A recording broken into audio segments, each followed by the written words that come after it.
make the same arguments again. They're looking for something new, and oftentimes those arguments need to be legal, that they completely overlooked that we had this, appropriate election form, or we did, these other changes to the care plan, or whatever it is. And so those are some of the practical hurdles that can exist at the Medicare Appeals Council. It's not going to necessarily be a fresh eyes, that they're probably going to practically limit their review to big legal issues.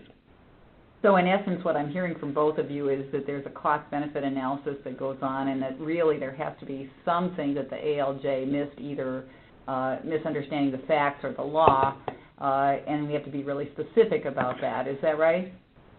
Yep, I think practically that's where it falls down. Great. So Ben, do we have any questions, or shall we continue with the ones we have in writing? We have no questions over the phone at this time.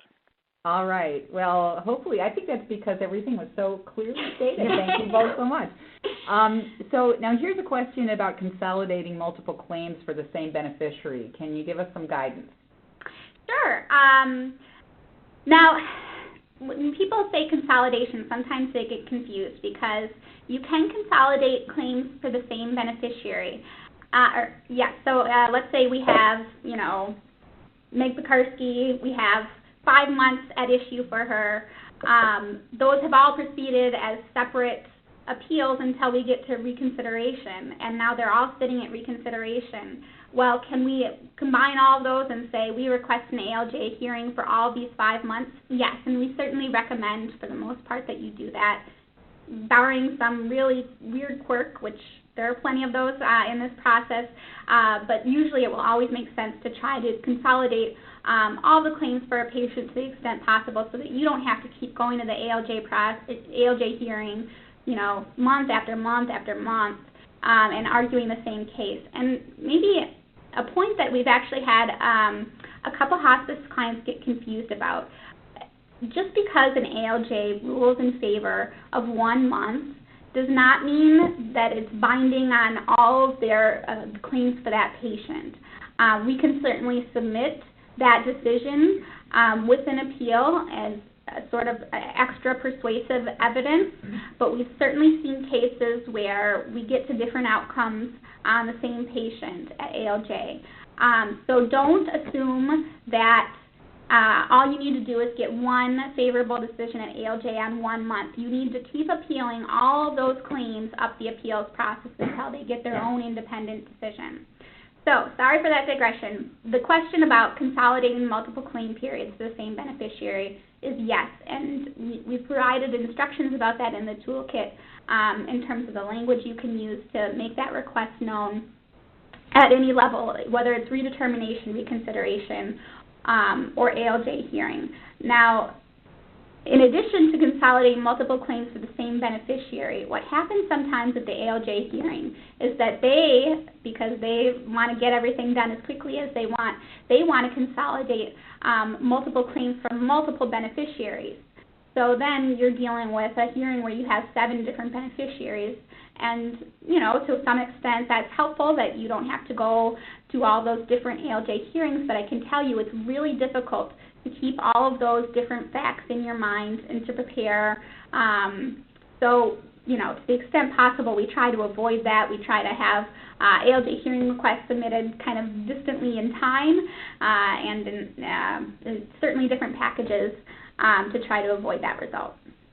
And I just wanted to point out that there is an index to the toolkit, and as Mary said, we talk about consolidation in several different places in the toolkit, and so we did this index so you can quickly find key terms. There's also a glossary of terms. Those of you who are new to this process, we actually probably threw out a lot of acronyms at you that you might not be familiar with, and there's also a glossary of terms that's pretty extensive too, that if you're new to this, there's a separate tab for that, and you might want to take a look at that. And I guess one other thing on the consolidating beneficiaries that we talk about is that I think that if you have a real problem with a couple months, and that say those months are not as strong from a documentation standpoint. Maybe you had an old nurse or something that wasn't performing. I mean, there could be reasons why you don't want to consolidate,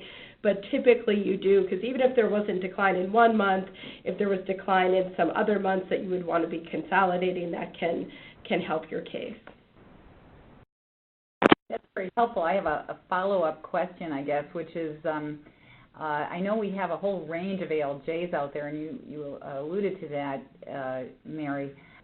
Consolidating different beneficiaries or even different claims periods could go either way, right? We could get a really fabulous ALJ or the other way. Oh, absolutely. I mean, if you have a great judge, it's great to have, we did a very large hearing recently where we had just under 20 beneficiaries, and it was, by the end of it, we were just powering through those.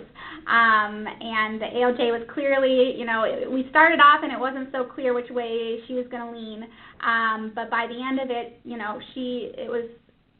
we kind of built on everything we were saying, and by the end of it, she was totally with us, and so we had great results. But of course, if you get one of those judges who, and I think they're rare, but there are certainly those who are very prepared to be difficult, and that would obviously be kind of a nightmare if you had a bunch of those claims all together in front of a judge like that. Good point, Mary. I think we are coming up to our closing time, but we have time, I think, for one more question and some closing remarks from Meg and Mary.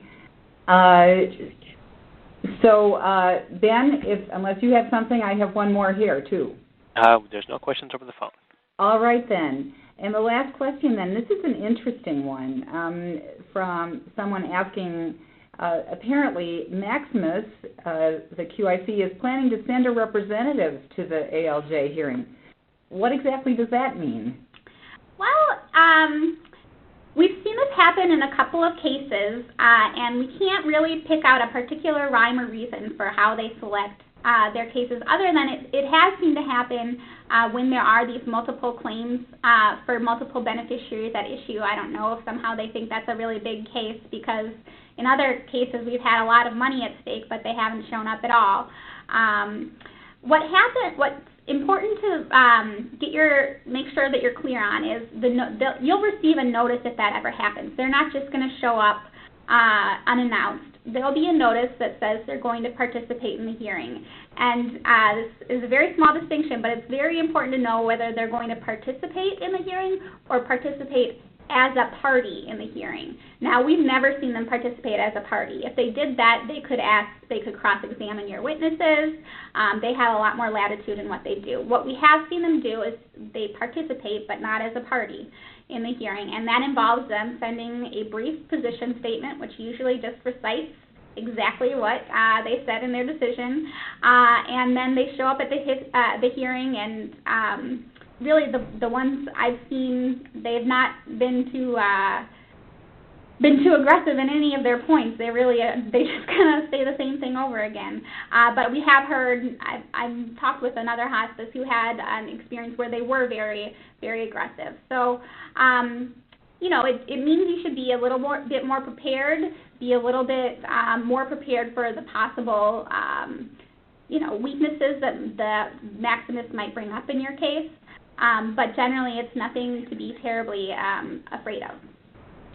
Thank you so much, Mary. And on behalf of Mary and Meg and myself and our whole hospice practice group, I just want to thank you all for the work that you do and taking care of this important mission. And I also just wanted to point you to our website, www.reinhardtlaw.com. There are lots of articles you can download. And if something wasn't clear, if you come up with some questions later on, please contact us too.